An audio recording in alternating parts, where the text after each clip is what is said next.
آج ہم بات کر رہے ہیں کراچی کے ایک بہت ہی قدیم علاقے منگو پیر کی۔ یہاں سے جڑی کئی کہانیاں اور تاریخی باتیں ہیں۔ جی بالکل، یہ صرف ایک مزار نہیں ہے۔ جو ذرائع ہمارے پاس ہیں وہ تو اسے کونسی کے زمانے سے جوڑتے ہیں۔ وہاں قدرتی چشمے تھے، وہ پراسرار مگرمچھ اور ایک بالکل الگ ثقافت۔ اچھا، مطلب یہ ہزاروں سال پرانی تاریخ ہے۔ تو آج کا مقصد یہی ہے کہ ذرا سمجھیں منگو پیر کی تاریخی، ثقافتی اور قدرتی اہمیت کیا ہے، خاص طور پر وہ مگرمچھوں والی کہانی۔ وہ تو بڑی دلچسپ لگ رہی ہے۔ جی جی اور وقت کے ساتھ کیا بدلاؤ آیا؟ چلیں شروع کرتے ہیں۔ تو پہلا سراغ تو آپ کہہ رہی ہیں کونسی کے زمانے تک جاتا ہے، یعنی 3300 سے 1200 قبل مسیح؟ جی ہاں، اتنا پرانا۔ اور دیکھیں موہنجو دڑو سے ایک مہر ملی ہے جس پر مگرمچھ کی تصویر ہے۔ اچھا، تو یہ مگرمچھ اس زمانے میں بھی اہم تھے۔ لگتا تو یہی ہے۔ رچرڈ برٹن کا جو خیال تھا کہ شاید یہ ہب ندی کا راستہ بدلا تو یہ مگرمچھ یہیں تالابوں میں رہ گئے۔ اور پرانے وقتوں میں شاید ان کی پوجا بھی ہوتی تھی۔ کچھ لوگ انہیں لالا جسراج کا اوتار مانتے تھے۔ اور وہیں گندھک والے گرم پانی کے چشمے بھی ہیں۔ لمبرک نے تو اس جگہ کو واگو ڈر کہا ہے، یعنی مگرمچھ کا غار۔ مگرمچھ کا غار؟ واہ!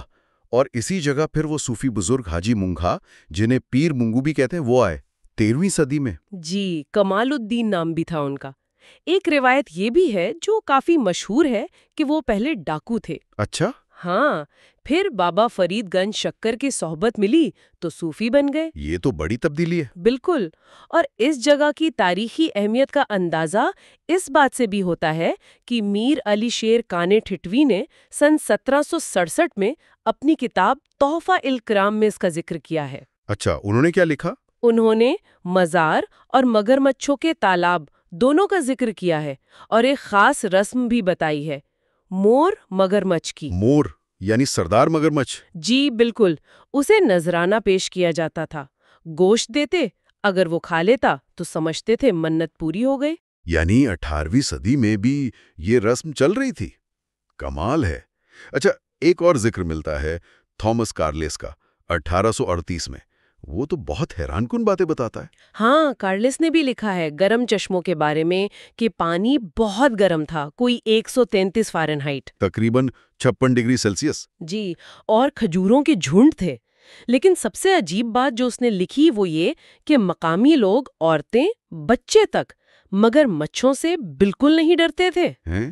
یہ کیسے ممکن ہے؟ وہ انہیں قابو میں رکھ کر باقاعدہ طریقے سے کھانا کھلاتے تھے۔ مطلب ایک تعلق تھا ان کے درمیان۔ آج سوچنا بھی مشکل ہے۔ واقعی۔ اور اسی زمانے کے آس پاس 1876 کے سندھ گیزیٹیئر میں تو لکھا ہے کہ وہاں چیتے، بھیڑیے، ہرن سب کچھ ہوتا تھا۔ جی ہاں، لومڑیاں، ہرن، بہت جنگلی حیات تھی جو اب ظاہر ہے بالکل ختم ہو چکی ہے۔ یہ دکھاتا ہے کہ ماحول کتنا بدل گیا۔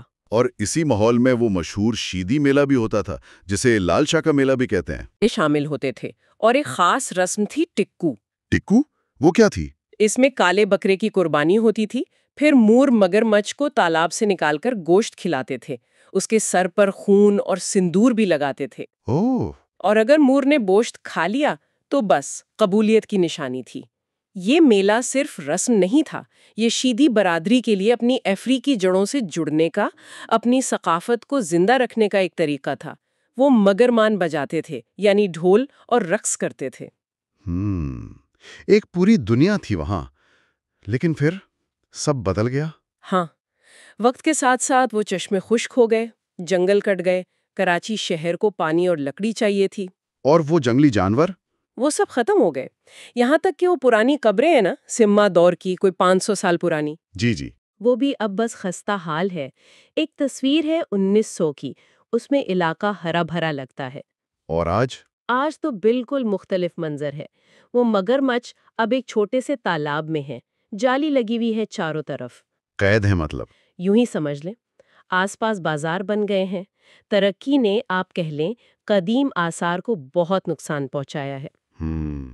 تو منگو پیر کی یہ کہانی جو 3300 قبل مسیح سے شروع ہوئی، اس میں زندگی بھی ہے، عقیدت بھی ہے، اور پھر زوال بھی ہے۔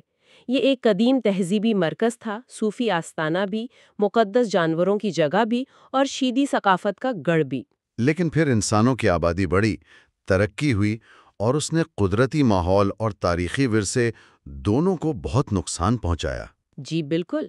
اور یہ صورتحال ایک بڑا سوال پیدا کرتی ہے نا، کہ کیا ترقی اور اپنے تاریخی یا قدرتی ورثے کو بچانا یہ ایک ساتھ ہو سکتا ہے؟ کیا ہم اپنا مستقبل بناتے ہوئے اپنے ماضی کی ان قیمتی چیزوں کو تباہ ہونے سے روک سکتے ہیں؟ یہ وہ نقطہ ہے جس پر شاید ہمیں سوچنا چاہیے۔